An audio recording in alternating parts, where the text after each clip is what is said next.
Bom, pessoal, hoje nós vamos falar um pouquinho do Spyderco Endura 4. Logo de início, vamos dar um pouquinho de contexto e história para ele. Por que Endura 4? Porque são 4 gerações do Endura, ou seja, 4 fases em que houveram algumas mudanças nele, tá? Ele já é um jovem adulto, vamos dizer assim, já que ele foi lançado em 1990, tá?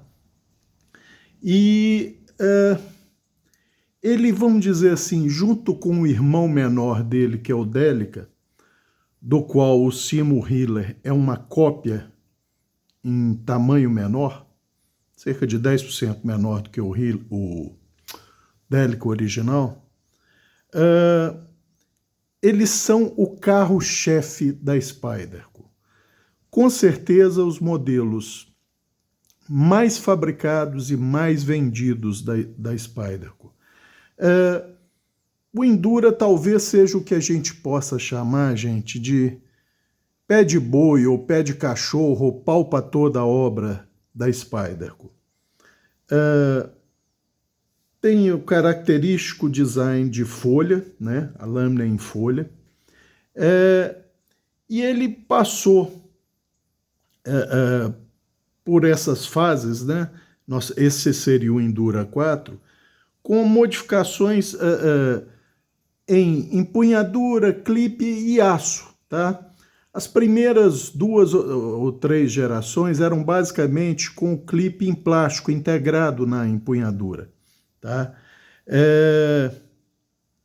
E ao longo desses anos, gente, basicamente as gerações do Endura,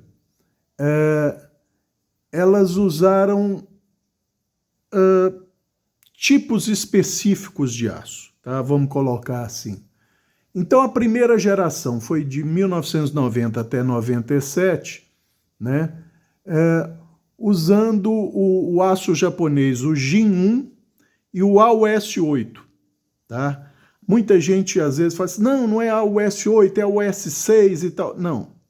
A primeira geração, que foi essa de 90 a 97, era o JIN, primeiro JIN, JIN 1, depois veio o AUS 8. Em 97, a Spyderco usou o AUS 6, tá?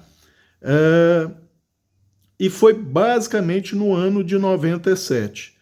Aí em 98 vem a terceira geração do Endura, junto com o Delica, tá? Sempre os dois par e passo.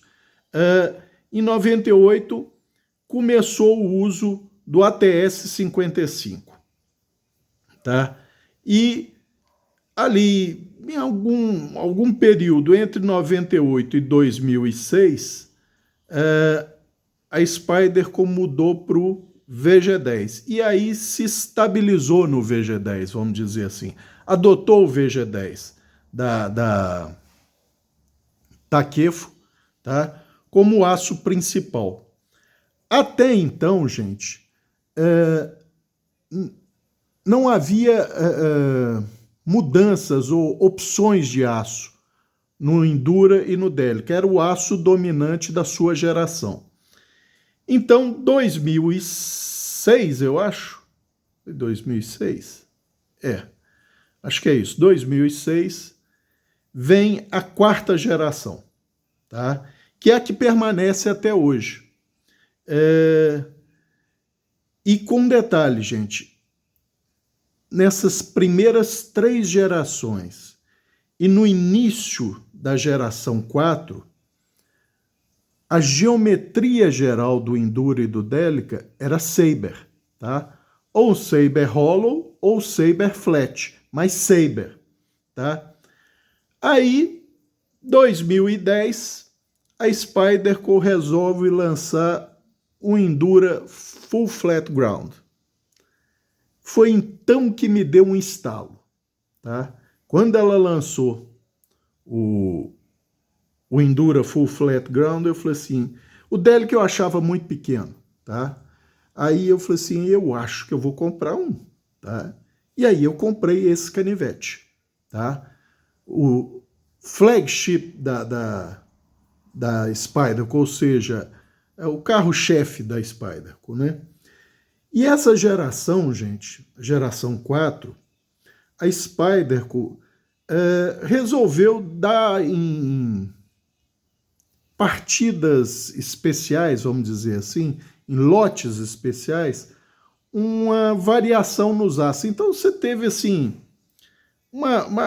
chega a ser uma enormidade de aço. Você teve o ZDP 189, você teve o RAP 40 mais recentemente, você teve S30V, K390, M4, etc. Mas sempre lotes especiais, vamos dizer assim, porque o básico permanece o VG10, tá? Durante todos esses anos, de 2006 até agora, mantém-se o VG10, tá? É aquilo que eu falei, gente. Ah, é um super... Não, gente. É basicamente um 440C com capacidade de trabalho na faixa dos 60 RC. É isso. Basicamente é isso. Desempenho muito semelhante, tá? Em todas as características metalúrgicas. Resistência à fratura, resistência à oxidação, retenção de fio, são muito semelhantes. Por quê? Porque basicamente, como eu já comentei no vídeo sobre o VG10, é o mesmo aço 440C com algumas modificações para permitirem ele uma maior tolerância no tratamento térmico e uma faixa de trabalho um pouco superior ao 440C em termos de dureza, tá? Mas eu não vou falar mais sobre o VG10 porque eu já fiz um vídeo a respeito. Então esse canivete, gente, ele é icônico para a Spyderco. É aquele canivete que todo mundo que gosta da Spyderco tem ou já teve um dele ou do Delica, tá? A pessoa pode ter hoje X ou Y modelo, mas em algum tempo, se gosta da Spyderco, se é fã da Spyderco, já teve ou desejou ter um desse, tá? Normalmente, para o americano, ele não ficaria no desejo, já que, vamos dizer, é quase que a linha básica da Spyderco, né? Esse canivete, gente, ele tem algumas características bem interessantes. Por exemplo, a geração 4 ela tem liners de aço aninhados nas talas da empunhadura. Então, muitos canivetes têm a tala da empunhadura junto com o liner, o acabamento é junto. No caso da Spyderco, o liner fica aninhado dentro da tala de FRN, tá? Esses liners são vazados, tá? Para aliviar peso. Então, você dá uma resistência estrutural maior com o liner de aço, ao mesmo tempo que você alivia peso quando você vaza esses liners, tá? Não vai dar para ver aqui, mas eles são vazados, tá? O que leva ao... Por exemplo, esse espécime especificamente, ele está com 95 gramas. Para o tamanho de canivete dele, tá? Eu acho um peso legal, tá? Vamos dizer, ele tem 22 centímetros totais, 12,5 de empunhadura e lâmina de 9,5 centímetros, tá? 9,5 centímetros, é isso mesmo. 22, é isso mesmo. É uma empunhadura grande, tá? Para mão, você pode ter mão pequena, média ou grande, você vai empunhar bem esse canivete.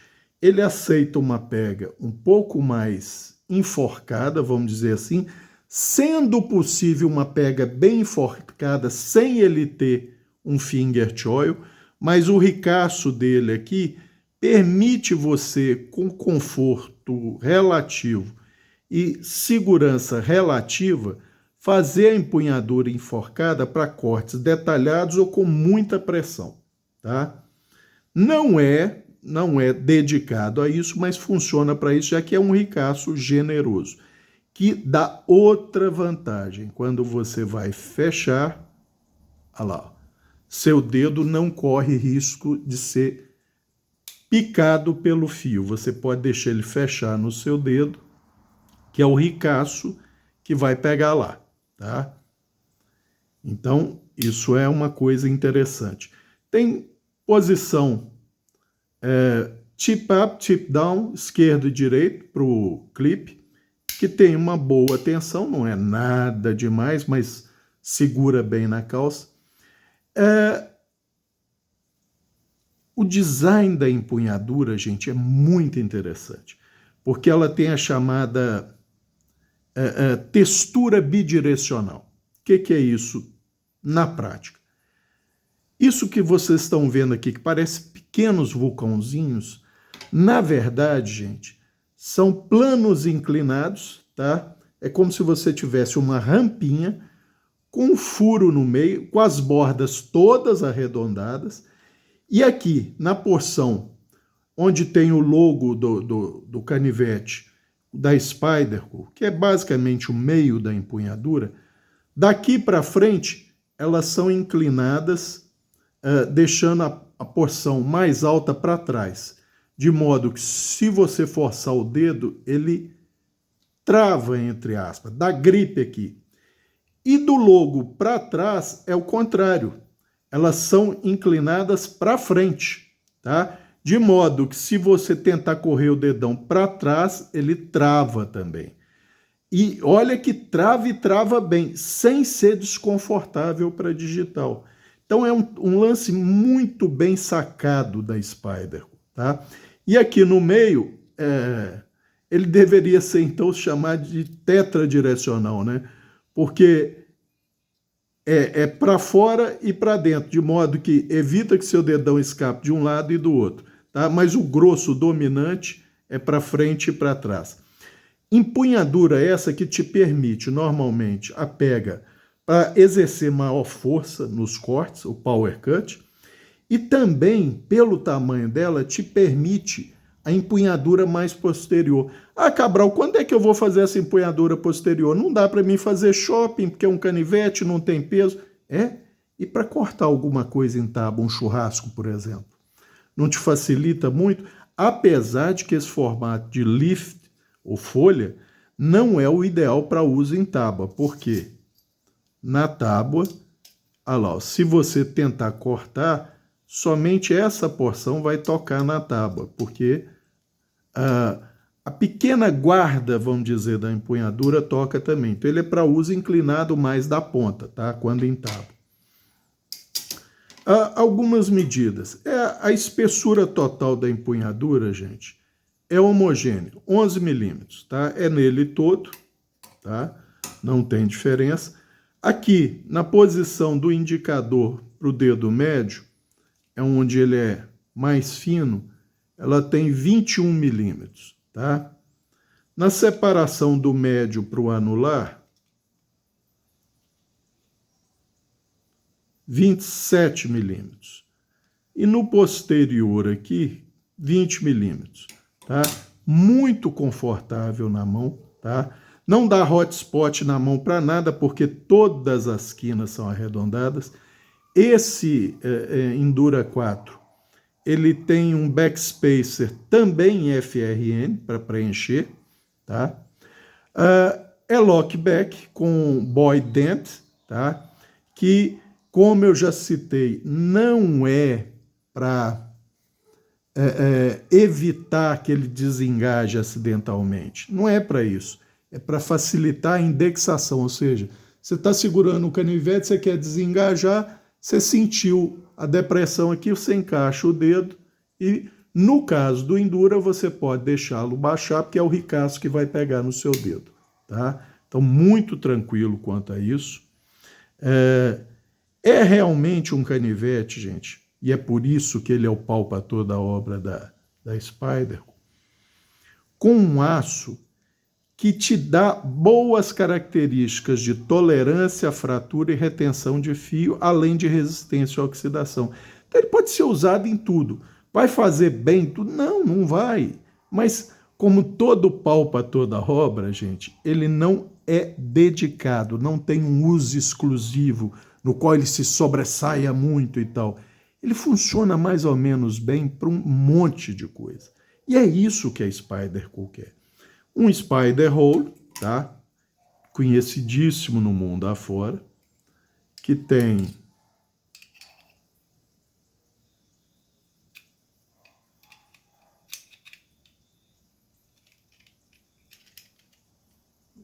Espera aí.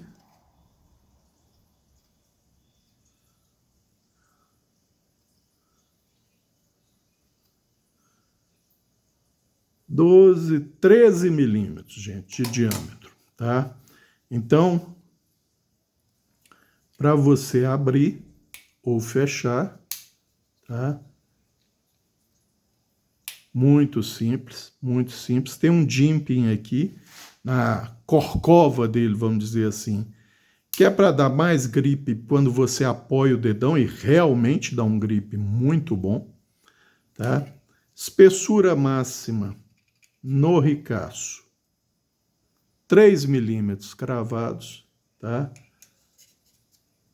Um pouquinho à frente do spider hole, 2,7 milímetros. E aí esse aqui vai fazendo um distal taper, tá? Não muito acentuado, mas bem perceptível, tá? Aqui ele tem 2,3, 1,8 e cá na pontinha 1 milímetro, tá? A porção mais larga dele, da lâmina, tem 29 milímetros, tá? E ela vai decrescendo no formato de folha. Esse canivete, gente, como é um pau para toda a obra da Spyderco, ele era mais peitudo, tá? Ele tinha, aquilo que eu chamo de em vez de uma cunha, ele é um tronco de pirâmide, um tronco de cone, tá? Sendo que a região do fio um pouco mais espessa. Então, o paquímetro a 1 milímetro, nesse espécime, vai entrar 6 milímetros nele, tá? E aí é homogêneo nele todo, até lá na ponta. Eu não sei quanto era o original, gente. Eu não me lembro, realmente não me lembro. Mas eu devo ter tido algum ganho ao dar um desbaste relativo nessa geometria todo dele, tá? No que seria o ombro do desbaste de alívio, que é essa região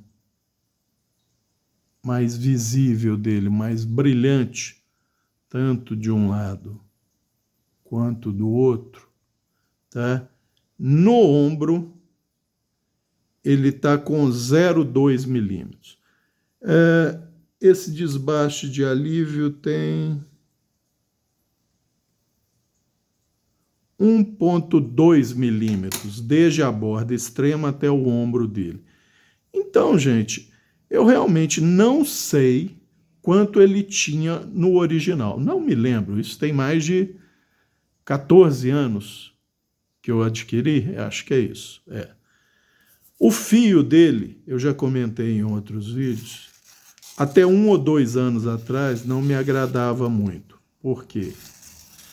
Eu ficava bravo, que eu falei assim, nossa, eu devo ter comprado um limão, porque o VG10 do meu canivete Brother pegava um fio melhor do que o Endura da Spyder. Eu falei, pô, peguei justo um que deu problema no tratamento térmico e tal, mas eu nunca pensei em fazer igual eu fiz no meu clone do Military, de eliminar a parte do fio que eu achava que estava com aço ruim, aço queimado por afiação. Fui simplesmente usando e afiando ao longo dos anos.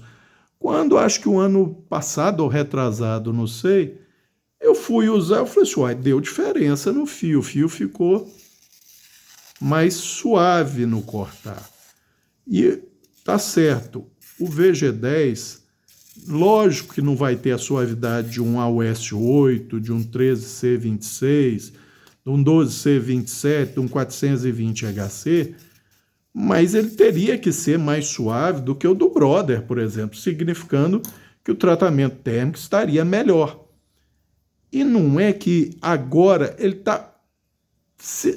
Gente, eu tenho que ser honesto, eu não posso dizer que está muito melhor do que o Brother. Ele está par e passo com o Brother. Então, quer dizer, eu devo ter chegado num aço que agora está bom, tá?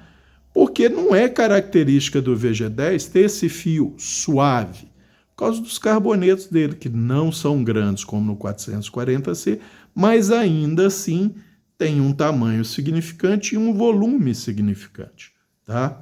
Ele tem também um passador de linear muito estreitinho, tá? Muito estreitinho, que tem quase 4 milímetros, tá?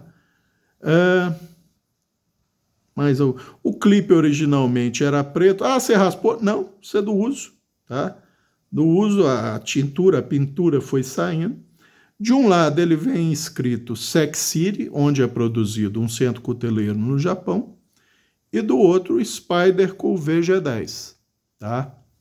Então, gente, como eu estava dizendo, esse é o pé de boi da Spyderco, é o faz-tudo da Spyderco, tá?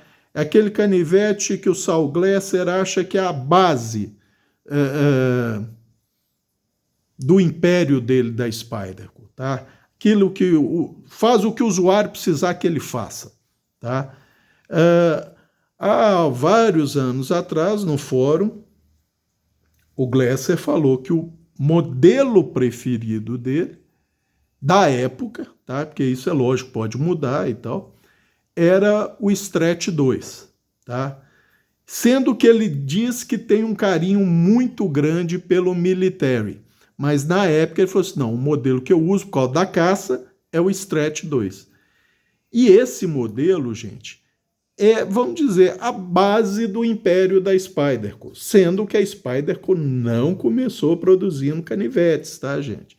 A Spyderco começou produzindo artefatos para afiação, tá? Então, era isso pelo vídeo do canivete Endura 4 em VG10, tá? Um tiquitinho de história, só para falar um pouco sobre as 3 gerações anteriores, tá? Os aços usados, não precisa haver briga, porque foi usado tanto a US 8 e a US 6, os fãs do Spyderco, às vezes dá briga, não era a US 8, foram usados ambos os aços, sendo que na geração 2 dele, que foi acho que 97, foi só o AUS 6, tá? E essa geração só durou 1 ano. E tem algumas modificações, como eu já citei, clipe de plástico, etc, etc, etc. Quem tiver interessado na história é só procurar na Spider Week ou nos fóruns da Spider, que vai achar toda a história pertinente a ele. O que eu quero dizer é que é um bom canivete para uso geral, não tem nada de excepcional, inclusive, hoje, vamos dizer hoje, se fosse colocado lado a lado o Spyderco Endura em VG10 e o similar também da subbrand Spyderco, que é o Bird, cara a cara, que é a versão Bird do Endura, pela diferença de preço e levando em consideração os materiais, apesar de que a Bird está mudando agora também o material de aço, mas vamos dizer, um Bird em 8 cromo 13 MOV, eu não pensaria 2 vezes antes de escolher o Bird, porque faz a mesma coisa que o Endura com uma relação de preço muito melhor, sendo que o 8 cromo 13 MOV dos Birds, em média, é 61 RC de dureza. esse Endura tem 60 de dureza em VG10. Então a retenção de fio, gente, não é muito diferente, principalmente se você ajustar a geometria do Bird cara a cara, que é um aço que aceita um fio mais agudo, a retenção de fio pode ser maior, inclusive. Tá? Então, não fiquem com bobagem de mas o Endura é o símbolo. Não, você tem que ver o que funciona. E como o Bird cara a cara é basicamente a versão 100% chinesa raiz, porque os Tenacious são chineses, mas vêm com a marca Spyderco. O cara a cara não, ele vem com a marca Bird. Tá? Como lâmina geral, olhando todas as características do meu ponto de vista, e principalmente se você ajustar a geometria principal e especialmente a de fio, o Bird cara a cara é um canivete superior ao Endura, com uma relação de preço muito melhor. Tá? Mas não tem vantagem o VG10? Tem aquela que eu citei. Se você quer uma lâmina revestida, tá? O VG10 é o aço, um dos aços ideais para isso, porque o cobalto dá uma resistência ao aço, à temperabilidade, que aqui a gente chama revenimento, ou seja, faz com que o aço resista ao abaixamento da dureza quando dá têmpera/revenimento. É só essa vantagem. Caso contrário, eu vejo mais vantagem no 8 Chrome 13 MOV da Bird, com 61 de dureza, porque tem, no mínimo, 2 a 2,5 vezes a resistência à fratura maior do que o VG10 com 60. Tá? A inoxibilidade é pouca coisa menor e a retenção de fio, como eu já falei, com a geometria ajustada, possivelmente é até maior do que o VG10, tá ok? Mas eu já falei sobre o Bird cara a cara que eu tenho, então não vamos alongar mais nessa questão. Era isso por esse vídeo do Endura 4 em VG10. Um abraço a todos.